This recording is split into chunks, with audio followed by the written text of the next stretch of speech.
Hello student, welcome to TNC exam prep channel. IERT and polytechnic entrance 2024 के इस भरोसे series में physics का टॉपिक साउंड एंड वाइब्रेशन, ध्वनि एवं कंपन का इम्पोर्टेंट क्वेश्चन आपके सामने है। Question number 1, a man can hear the sound of frequency. एक मनुष्य ध्वनि की आवृत्ति जिसे सुन सकता है। इसमें बताना है कि मनुष्य कितनी ध्वनि की आवृत्ति को सुन सकता है, उसकी साउंड जो होती है वह उसकी कितनी फ्रीक्वेंसी तक को वो सुन सकता है। तो मनुष्य की जो फ्रीक्वेंसी होती है सुनने की वो 1000 हर्ट्ज होती है। ऑप्शन नंबर 2 करेक्ट आंसर हो जाएगा 1000 hertz. Question number 2, if the amplitude of wave is double then its loudness becomes. Question कह रहा है किसी तरंग का आयाम दोगुना कर दिया जाए तो उसको जो साउंड की इंटेंसिटी होगी उस पर क्या फर्क पड़ेगा। वह 4 गुना होगा या 2 गुना होगा, 3 गुना होगा या कोई प्रभाव नहीं पड़ेगा। तो जो लाउडनेस होती है एल, तो ये directly proportional to square of amplitude, आयाम का स्क्वायर होता है। आयाम को ए से दर्शाते हैं, इसका स्क्वायर जो हो गया वो लाउडनेस होती है। तो जब बोल रहा है क्वेश्चन कि आयाम को दोगुना करते हैं, दोगुना करके देखते हैं क्या प्रभाव पड़ रहा है। तो इसको हमने दोगुना कर दिया यानी 2a कर दिया। पहले a था, दोगुना कर दिया 2a कर दिया। अब इसका स्क्वायर करते हैं तो ये हो जाएगा 4a स्क्वायर।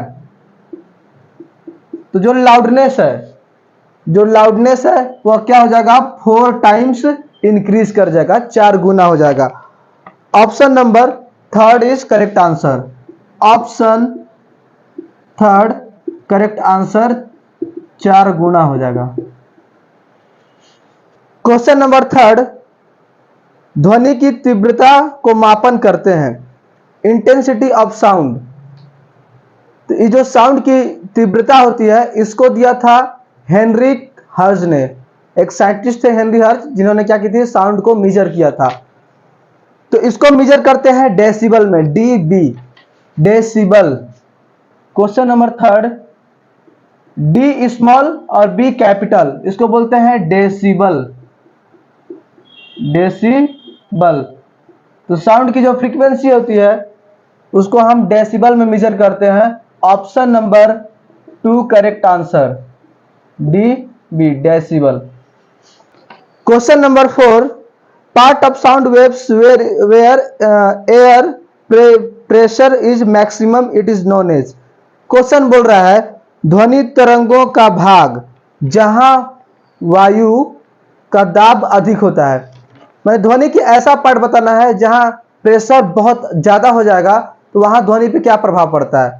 तो जहां पर प्रेशर ज्यादा हो जाएगा वहां पे ध्वनि क्या होता है, संपीड़ित हो जाती है, कॉम्प्रेस हो जाता है, सिकुड़ जाती है। प्रेशर पड़ेगा चारों साइड से तो ध्वनि क्या होगी, सिकुड़ जाएगी। जितना जाना है उसको उतना नहीं जा पाएगी। तो क्या होगा, कॉम्प्रेशन होगा। ऑप्शन नंबर 1, ऑप्शन नंबर 1 में है करेक्ट आंसर संपीड़न। संपीड़न होगी जिसे कहते हैं कॉम्प्रेशन। कॉम्प्रेशन, जब प्रेशर बढ़ाएंगे तो जो साउंड पे क्या पड़ेगा, कॉम्प्रेशन पड़ेगा। Question number 5, ultrasonic waves are those waves which have less frequency than. अब श्रव्य तरंगे वे तरंगे होती हैं जिनकी आवृत्ति होती है। अब श्रव्य तरंगे के बारे में बात कर रहे हैं। ये ऐसी तरंगे होती हैं, बहुत मिनिमम फ्रीक्वेंसी होती है इसकी, 20 हर्ट्ज होती है। अगर इस तरंगों से किसी को हानि पहुंचानी हो तो बिल्कुल खबर भी नहीं लगेगी और वहां पे तबाही हो जाएगी। तो अल्ट्रासोनिक वेव्स, बस कुछ ही जानवर इसको सुन सकते हैं अल्ट्रासोनिक वेव्स को, जैसे एलिफेंट हो गई, ब्लू व्हेल हो गई, बस ये सुन सकती है, बाकी इन्हें कोई नहीं सुन सकता। तो अल्ट्रासोनिक जिसे अवश्रव्य तरंगे कहते हैं, इनकी फ्रीक्वेंसी 20 हर्ट्ज होती है। Option number 2 is correct answer. Option 2 is correct answer, 20 hertz. अवश्रव्य तरंगे, अवश्रव्य तरंगे, ultrasonic. Ultrasonic waves. Question number 6, infrasonic waves are those waves which have higher frequency than. अब पराश्रव्य तरंगों की बात कर रही है, इसकी फ्रीक्वेंसी कितनी होती है। तो जो पराश्रव्य तरंगे होते हैं इनकी फ्रीक्वेंसी 20,000 हर्ट्ज होती है, बहुत ही हाई फ्रीक्वेंसी होती है।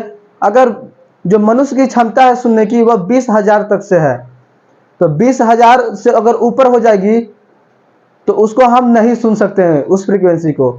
तो यह बस कुत्ते में क्षमता होती है जो 20,000 हर्ट्ज के बाहर तक का भी वो सुन सकता है, जिसको बोलते हैं कि एनिमल में 6 सेंस होते हैं। तो 6 सेंस नहीं होता है, उसकी जो कैपेसिटी होती है वो ज़्यादा फ्रीक्वेंसी सुनने की होती है, इसलिए वह कुछ भी सुन करके भौंकने लगते हैं। तो पराश्रव्य तरंगें होती हैं, इनकी फ्रीक्वेंसी होती है जो हायर फ्रीक्वेंसी होती है वह 20,000 हर्ट्ज होती है। पराश्रव्य तरंगे, पराश्रव्य तरंग 20,000 हर्ट्ज इसकी फ्रीक्वेंसी होती है, ये फ्रीक्वेंसी 20,000, इसको बोलते हैं infrasonic, infrasonic wave. Option number 3 correct answer हो जाएगा 20,000 हर्ट्ज। ऑप्शन 3 करेक्ट आंसर हो जाएगा 20,000 हर्ट्ज।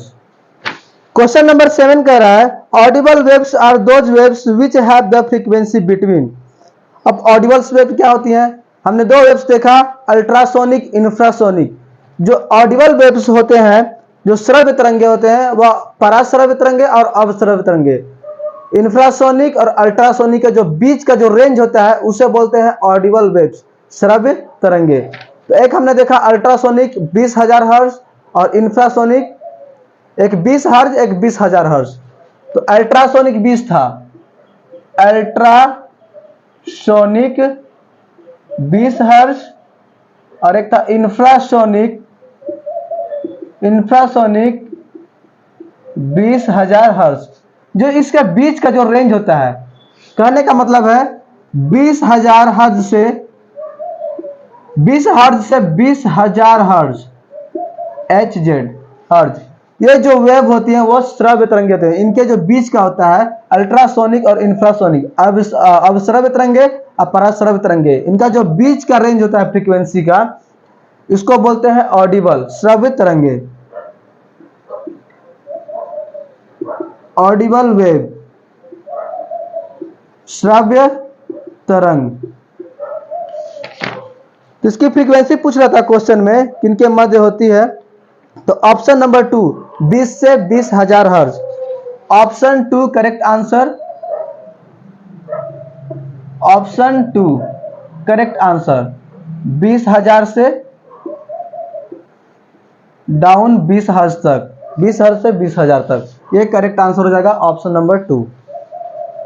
क्वेश्चन नंबर 8, यदि 0 डिग्री सी पर ध्वनि का वेग 332 मीटर पर सेकेंड है तो 15 डिग्री सी पर ध्वनि का वेग क्या होगा। कह रहा 0 डिग्री टेम्परेचर है, साउंड की जो वेलोसिटी है 332 मीटर पर सेकेंड है, तो बताना अगर टेम्परेचर को बढ़ा देंगे 15 डिग्री सेल्सियस कर देंगे तब साउंड की जो वेलोसिटी है वह कितनी बढ़ जाएगी, ध्वनि की जो वेग है वह कितनी होगी।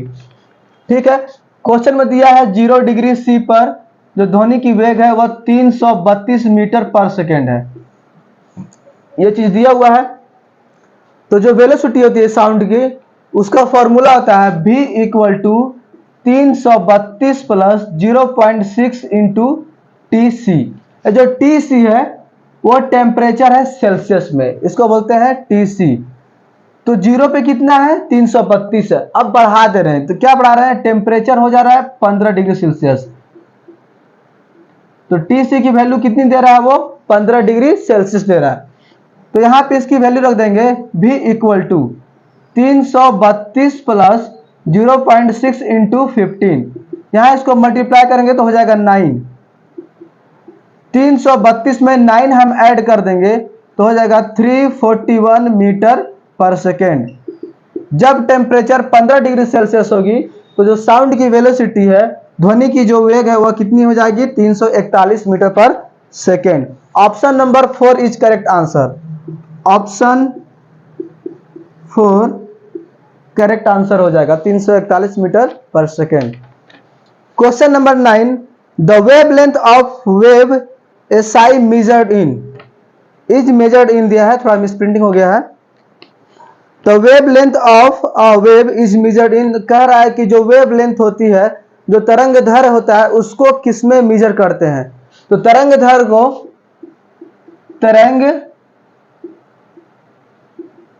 दैर्घ्य को लेमडा से हम क्या करते हैं, इसको दर्शाते हैं। अब क्या है, लेमडा को बोलते हैं wave length. Wave length, wave length कहने का मतलब है लेंथ ऑफ वेव, जो भी वेव निकल रही है उसकी क्या है, वो लेंथ कितनी है।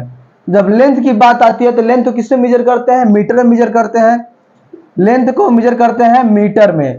तो जाहिर सी बात है लेमडा भी क्या है, एक तरह का लेंथ है, जो कि साउंड वेव किसी भी वेव को जो क्या होता है उसका डिस्टेंस को मेजर करता है। तो ये भी एक तरह का क्या है, डिस्टेंस है, लेंथ है। तो इसको भी मेजर करेंगे किसमें, मीटर में मेजर करेंगे। तो option number 1 is correct answer हो जाएगा क्वेश्चन नंबर 9 का। ऑप्शन 1 मीटर करेक्ट आंसर हो जाएगा।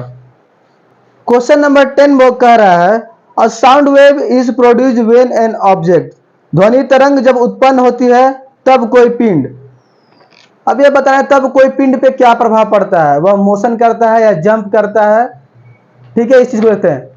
तो एक चीज हम देखते हैं, जब ध्वनि उत्पन्न होगी, जब साउंड जनरेट होगा, तो जब साउंड जनरेट होता है तो साउंड जनरेट होने के लिए कंडीशन है, यह हमारे पास कोई वस्तु हो गई, ऑब्जेक्ट हो गया, ये स्टिल है, स्थिर है, स्टिल पोजीशन में है। अगर स्थिर पोजीशन में है तो इसमें कोई हलचल नहीं है, कोई भी हलचल नहीं, इसमें कोई साउंड नहीं निकलेगा। यदि इसको उठा करके पटक दें जब पूरा जंप जब करेगा इस तरह से, तो क्या होगा, ये जो एक तरह का जो ऑब्जेक्ट है ये वाइब्रेट करेगा, इसमें कंपन होगी, पूरा इस तरह से कंपन होगी, पूरा इस तरह से क्या होगी, ये कंपन करते हुए जाएगा। तो जब ये कंपन होगा तब वहां पे क्या होता है कि ध्वनि उत्पन्न होती है, साउंड जनरेट होता है। तो साउंड जनरेट होने के लिए जो मोस्ट इंपॉर्टेंट थिंग है वह है वाइब्रेशन, कंपन होनी चाहिए। तो देखेंगे जो पिंड क्या करेगा, वो कंपन करेगा। तो ऑप्शन नंबर क्या हो जाएगा, option number 3 is correct answer, vibration, कंपन। ऑप्शन 3 करेक्ट आंसर हो जाएगा, वाइब्रेशन।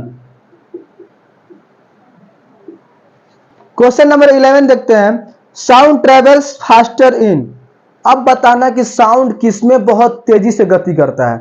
ठीक है, बाई ऑप्शन देखते हैं इसको। ऑप्शन है वैक्यूम, फर्स्ट ऑप्शन दिया है निर्वात जिसे कहते हैं वैक्यूम। अच्छा, ये जो वैक्यूम है वहां पे कोई मीडियम नहीं होती। मीडियम कहने का मतलब है कि वहां पे कोई एयर नहीं होता है जिसमें क्या करे, साउंड ट्रेवल कर सके, ध्वनि एक जगह से दूसरी जगह पे जा सके। तो इसमें कोई मीडियम नहीं होती है, कोई माध्यम नहीं होता है। तो माध्यम नहीं होता है तो साउंड को सबसे बड़ा फैक्टर है कि उसको ट्रैवल करने के लिए मीडियम की आवश्यकता होती है। तो निर्वात में कोई मीडियम होती ही नहीं है, तो यहाँ पे क्या करेगा, ये ट्रैवल नहीं करेगा। अब फास्टर ट्रैवल करने की बात हो रही है। ऑप्शन नंबर 2 देखते हैं, सी में। तो ठीक है, सी में क्या है, वाटर से भरा हुआ है, ये जल से भरा हुआ है। तो जल के जो पार्टिकल्स होते हैं, जो इसके जो अणु होते हैं वो थोड़ा दूर दूर होते हैं, अणु होते हैं, इसलिए वो क्या कर सकते हैं, आसानी से एक जगह से दूसरी जगह क्या होता है, प्रवाहित होते हैं। यानी फ्लूइड है जो एक जगह से दूसरी जगह क्या करता है, फ्लो करता है। तो फ्लो करता है, अगर इसके पास पहला वाइब्रेशन आएगा तो कुछ ना कुछ ये क्या करेगा, वक्त ले लेगा दूसरे पार्टिकल को देने में। तो इसमें भी क्या होगा, थोड़ा सी में भी स्लो होगा। ऑप्शन नंबर 3 देखते हैं, वह एटमॉस्फेयर, वायुमंडल। ऑप्शन नंबर 3 में है वायुमंडल। तो वायुमंडल की जब बात करते हैं तो वायुमंडल में बहुत सारी चीजें हैं। ज्यादातर तो गैसीय वायुमंडल में नाइट्रोजन है, ऑक्सीजन है, कार्बन डाइऑक्साइड है, कार्बन मोनोऑक्साइड है, मीथेन है। So many gases in our atmosphere, बहुत सारी गैसेस हैं। तो गैस में क्या करता है, जो गैस के पार्टिकल होते हैं, जो अणु होते हैं, वो बहुत दूर दूर होते हैं, वह इसलिए वो इजिली क्या करते हैं, तैरते रहते हैं हवा में। तो जब एक पार्टिकल वाइब्रेट करेगा तो दूसरे पार्टिकल को वाइब्रेशन ट्रांसफर करने में कुछ न कुछ टाइम लग जाएगा, इसमें भी कहने का मतलब स्लो होगा। तो फर्स्ट किस में होगा, तो ऑप्शन नंबर 4 में है सॉलिड, ठोस। अब ठोस में क्या है, ठोस में जो पार्टिकल होते हैं वो बहुत नजदीक नजदीक होता है, वो क्लोजली बॉन्डेड होता है एक दूसरे से। ये ठोस हो गया, हमने कोई ईंट ले ली तो इसके जो पार्टिकल है एकदम सामने सामने क्या है, बंधे हुए हैं। अगर यहाँ पे एक जो साउंड का वाइब्रेशन जाएगा तो जब ये वाइब्रेट करेगा तो सामने वालों को इजीली बहुत ही उसी टाइम में क्या करेगा, ये भी वाइब्रेट कर देगा। ये वाइब्रेट कर देगा तो क्या होगा, इसमें गति ज्यादा होगी, यानी ऑप्शन नंबर 4 करेक्ट आंसर हो जाएगा। Question number 12, the normal velocity of sound at earth is 332 metre per second, at the moon the sound velocity will be. अब कह रहा है कि पृथ्वी पर जो नॉर्मल वेलोसिटी है साउंड की, वो 332 मीटर पर सेकेंड है। ये अर्थ हो गई। यहाँ पे जो साउंड की वेलोसिटी है Vs, साउंड की वेलोसिटी जो है 332 मीटर पर सेकेंड है। ठीक है, अब यही चीज पूछ रहा है कि जब इस साउंड को हम लेके जाएंगे मून पे, मून पे कहने का मतलब है चंद्रमा पे। जब चंद्रमा पे जाएंगे तो यहाँ पे साउंड की जो स्पीड होगी, जो गति होगी, वह कितनी होगी, 332 रहेगी या कुछ चेंज होगी। ठीक है, हमारे अर्थ पे क्या है, मीडियम है, एयर्स है, सॉलिड्स हैं, लिक्विड्स हैं, इस तरह के मीडियम है। सबसे बड़ा फैक्टर है वो क्या है, एयर है, गैस है। ठीक है, गैस में क्या करता है, साउंड इजिली फ्लो करता है। पर मून पे क्या है, मून पे कोई मीडियम है नहीं, इसके ऊपर क्या है, वैक्यूम है। तो वैक्यूम है तो हम साउंड को इस पर लेकर जा ही नहीं सकते, और वैक्यूम में ट्रेवल ही नहीं करेगी, निर्वात में जाएगी ही नहीं साउंड, क्योंकि वहां कोई मीडियम नहीं होती। तो यहाँ पे क्या हो जाएगा, यहाँ पे जो वेलोसिटी की स्पीड है, जो साउंड वेलोसिटी की, वह 0 हो जाएगी, 0, शून्य हो जाएगी। तो option number 3 correct answer, option 3 correct answer 0। Question number 13, घड़ी में मिनट वाली सुई का आवर्तकाल होता है, what is the time period of minute needle in a watch. अब कहने का मतलब क्या है कि आवर्तकाल, टाइम पीरियड, टाइम पीरियड।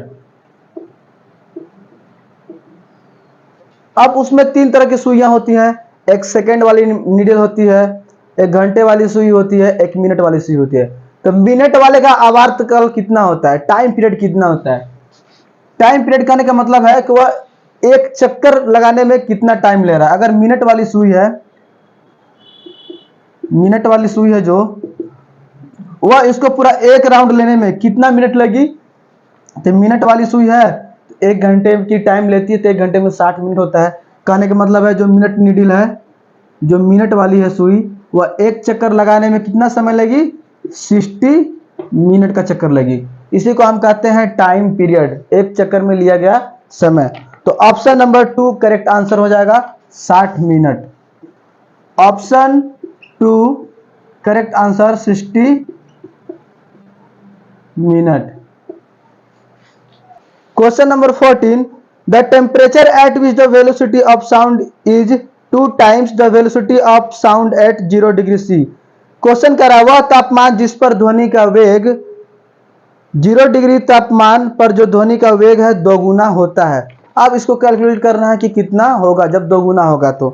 ठीक है, तो देखते हैं अब इसको कैसे सोल्व करेंगे। तो हमारे पास जो साउंड की जो वेलोसिटी होती है उसकी फॉर्मूला होता है वेग बराबर 332 प्लस 0.6 इंटू टीसी।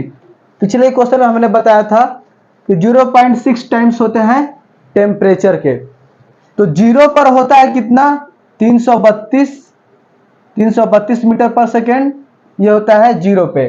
अब हमें बताना है कि जब वेलोसिटी को डबल करेंगे, ठीक है, तो पहले वेलोसिटी जब डबल करेंगे इसको, जब इतना है 332 होता है इसका, अब जब इसका हम डबल कर रहे हैं, डबल कर दिया तो कितना हो गया, 664। ठीक है, 664 हो गया जब इसको हम डबल किए तो, यानी 2v किए 332 प्लस 0.6 इंटू टीसी। तो टीसी तो वही इसी की वैल्यू निकालना हमें सी की, टीसी की, क्योंकि जब डबल करेंगे तो टेम्परेचर पे क्या इफेक्ट पड़ेगा। ठीक है, देखते हैं 332 प्लस 0.6 इंटू टी सी। 332 को जब इसमें माइनस करेंगे तो same it is return value कितना आ जाएगा 332 equal to 0.6 into T C. T C equal to 332 by 0.6। जिसको डेसिमल हटाएंगे तो यहाँ पे क्या करेगा, एक जीरो बढ़ जाएगा। तो जब इसको डिवाइड करेंगे तो लगभग में वैल्यू कितना आ जाएगी 503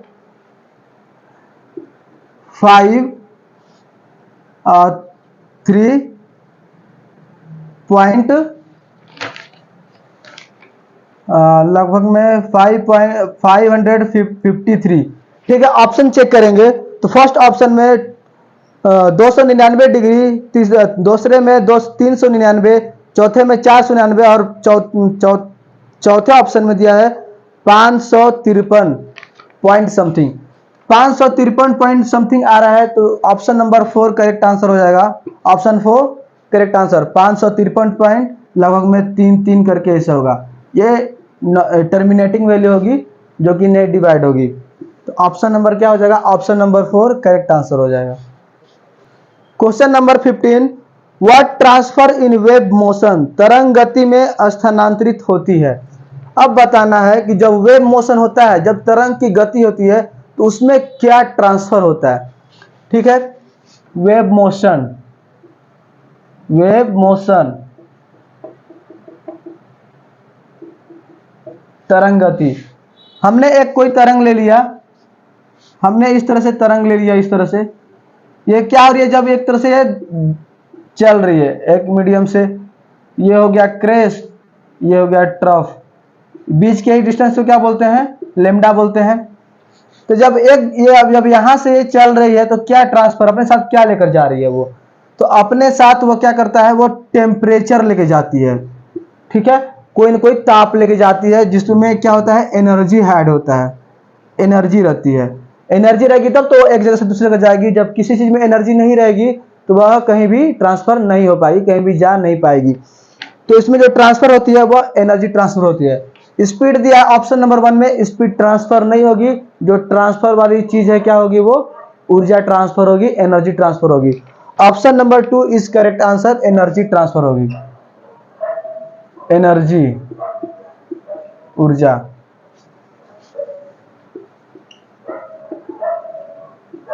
ऑप्शन 2 करेक्ट आंसर, एनर्जी। उम्मीद है ये वीडियो आपको पसंद आया होगा, तो इस चैनल को शेयर, लाइक और सब्सक्राइब और कमेंट करना ना भूलें। बस रिवीजन करते रहें चीज़ों को ताकि ज़्यादा से ज़्यादा याद हो। आज के लिए बस इतना ही। Thank you so much.